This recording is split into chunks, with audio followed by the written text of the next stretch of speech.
Halo kamera Demi Masa, kembali lagi bersama Demi Masa. Pada kesempatan kali ini, Demi Masa akan membahas Tom Sancong yang melakukan perjalanan ke barat. Bagaimanakah perjalanan tersebut? Tidak usah berlama-lama lagi, langsung saja kita simak. Tom Sancong yang hidup di zaman dinasti Tong, yaitu pada tahun 618 hingga 907 Masehi setelah Nabi Muhammad SAW, yaitu di tahun 570 hingga 633 Masehi, adalah seorang Muslim, bukan pengikut Nabi atau Gautama seperti anggapan sebagian orang. Minimal ada 3 penjelasan yang menguatkan argumen bahwa beliau adalah seorang Muslim yang taat, sehingga telah bersusah payah selama 17 tahun mengembara untuk menjemput kitab suci di barat setelah mendengar berita dari para pedagang jalur sutra. Pertama, wilayah barat itu adalah Arab, sedangkan India itu adalah selatan. Dan perjalanan 17 tahun mencari kitab suci itu dari timur ke barat atau jalur sutra atau Xinjiang di wilayah barat daratan Cina. Perjalanan ini dilakukan setelah pemuda alim tersebut mendapatkan kabar berita dari para pedagang lintas benua atau para pedagang jalur sutra membawa berita bahwa di barat sana telah ada atau baru turun kitab suci. Maka berangkatlah beliau dari tanah kelahirannya. Keberangkatannya melalui jalur sutra yang banyak dihuni oleh para pedagang-pedagang Muslim, yaitu Provinsi Zhejiang atau Cina bagian timur menuju barat atau Tanah Arab. Lewat Gansu lalu menuju ke Xinjiang, di situ ada Fuyenshan atau Flaming Mountain atau Gunung Api bagian barat Cina. Yang kita ketahui bersama bahwa 99,99% penduduk Provinsi Xinjiang sekarang beragama Islam. Yang kedua, corak Tom Sancong adalah abad ke-7 Masehi dan Buddha Siddhartha Gautama 5 abad sebelum Masehi, kurang lebih 1200 tahun. Jadi tidak bisa dikatakan baru lagi sebab sudah lebih dari 1000 tahun. Yang ketiga, ajaran Buddha Gautama sudah masuk ke daratan Cina sebelum Tatmochosu atau Bodhidharma atau Zen yang juga dari India.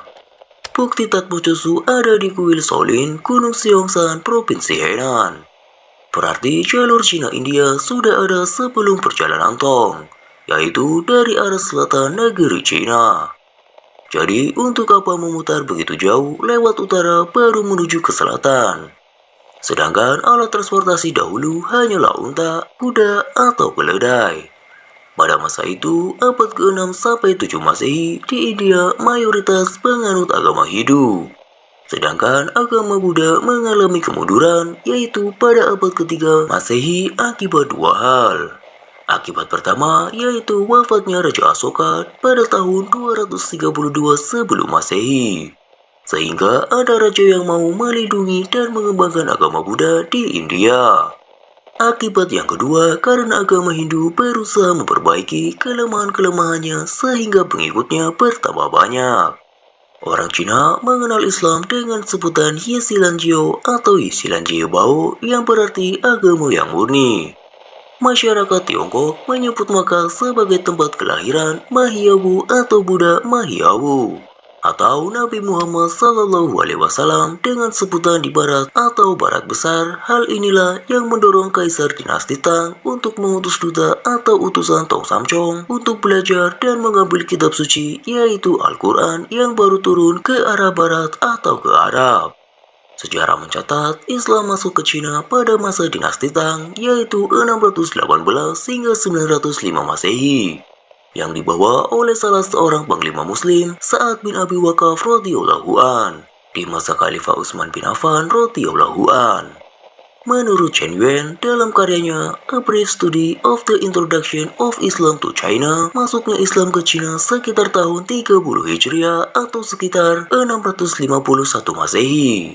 Yaitu masa setelah Tom Sancong melakukan perjalanan ke barat. Ketika itu, Cina diperintah oleh Kaisar Yonghui. Ada pula yang menyebut nama Yonghui penerus dari Kaisar Tanglis Simin.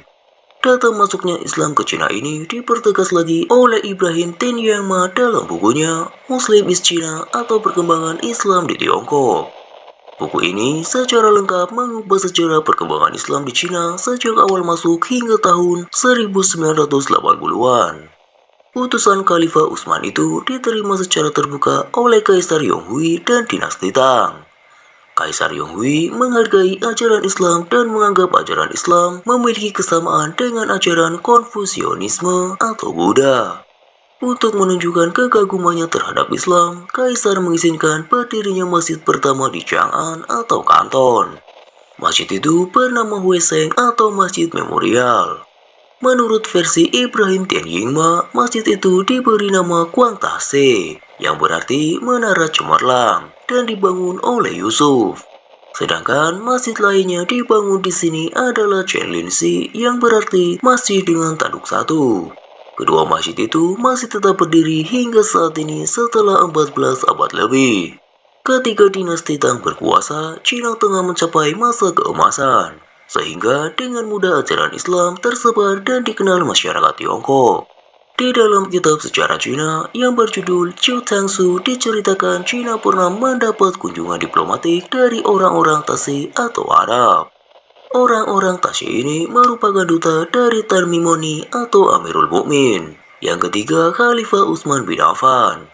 Sementara itu, Buya Hamka di dalam bukunya Sejarah Umat Islam menulis, pada tahun 674 Masehi hingga 675 Masehi, Cina kedatangan salah seorang sahabat Rasulullah, yaitu Muawiyah bin Abu Sufyan dari dinasti Umayyah.